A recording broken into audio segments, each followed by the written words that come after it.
Hi, welcome to this week's book break. My name is Roger. Today I'll be reading to you the first couple of chapters from Holes by Louis Sachar. This is geared toward grades 5 and up, and we're going to start with chapter 1. There is no lake at Camp Green Lake. There was once a very large lake there, the largest lake in Texas. That was over 100 years ago. Now it is just a dry, flat wasteland. There used to be a town of Green Lake as well.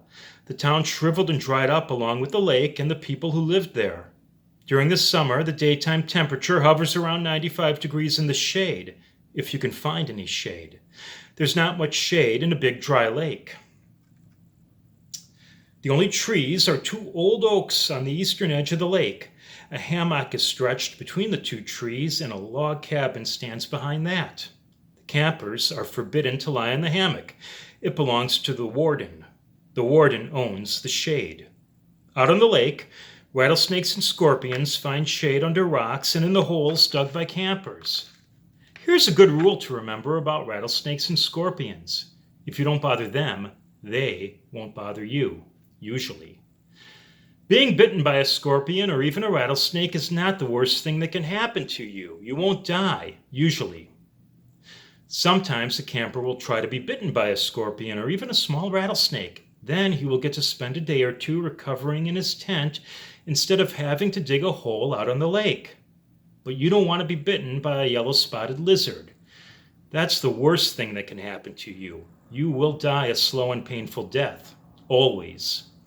If you get bitten by a yellow-spotted lizard, you might as well go into the shade of the oak trees and lie in the hammock.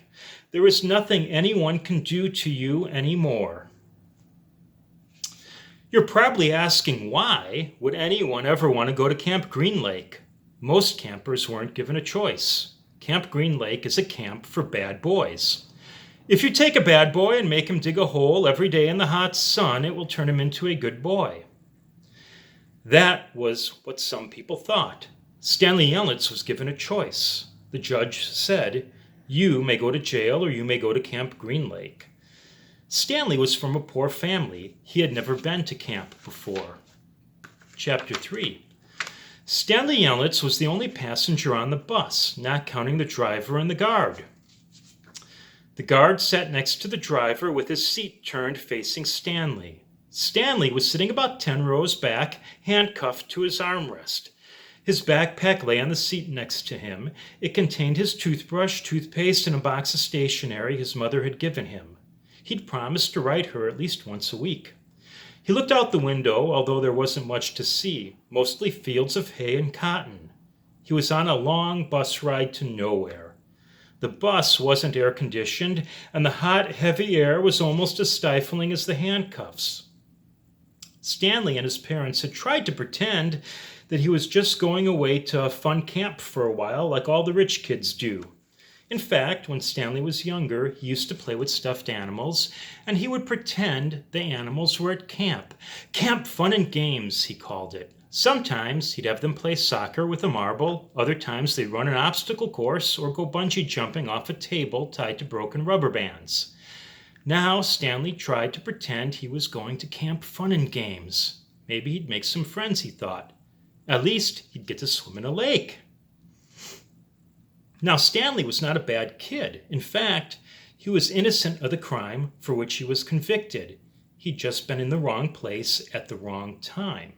It was all because of his no-good, dirty, rotten, pig-stealing great-great-grandfather. He smiled. It was a family joke. Whenever anything went wrong, they always blamed Stanley's no-good, dirty, rotten, pig-stealing great-great-grandfather. Supposedly, he had a great-great-grandfather who had stolen a pig from a one-legged gypsy, and she put a curse on him and all his descendants. Stanley and his parents didn't believe in curses, of course.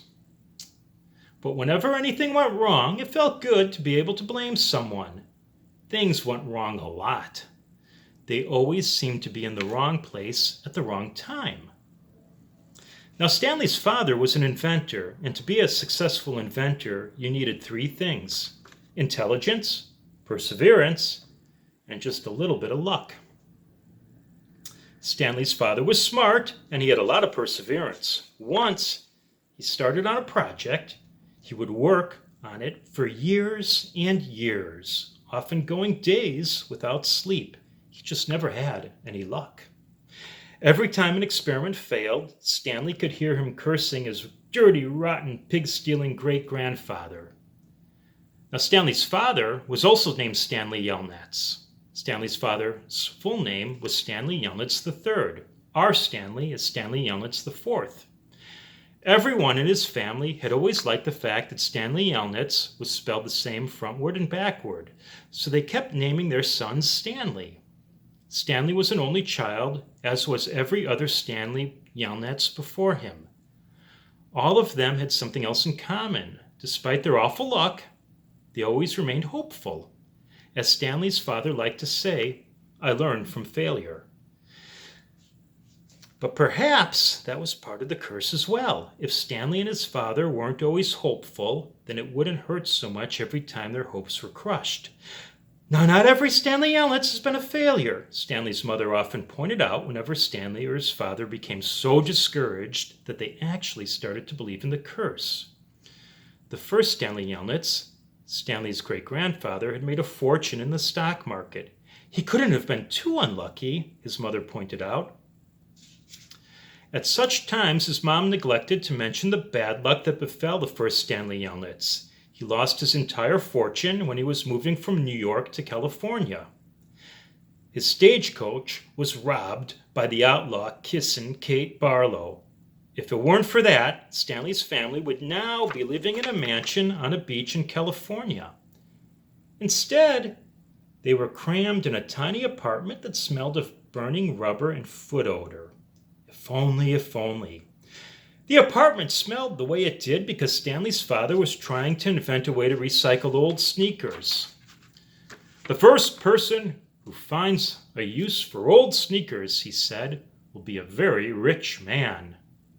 It was, in fact, this latest project that led eventually to Stanley's arrest. Actually, Stanley had been impressed when he first found out that his great-grandfather was robbed by Kissin' Kate Barlow. True, he would have preferred living on the beach in California, but it was still kind of cool to have someone in your family robbed by a famous outlaw. Now, Kate Barlow didn't actually kiss Stanley's great-grandfather. That would have been really cool. But she only kissed the men she killed. Instead, she robbed him and left him stranded in the middle of the desert. He was lucky to have survived, Stanley's mother was quick to point out. The bus was now slowing down. The guard grunted as he stretched his arms. "Welcome to Camp Green Lake," said the driver. Stanley looked out the dirty window. He couldn't see a lake, and hardly anything was green. That's Holes by Louis Sachar. Check it out. It's a very exciting story. There's lots of strife and twists and turns, but perseverance, as it says in the first few chapters, triumphs. It's a great story of triumph and friendship. I hope you read it. I hope you enjoy it. Have a great day. Thanks. We'll see you again really soon.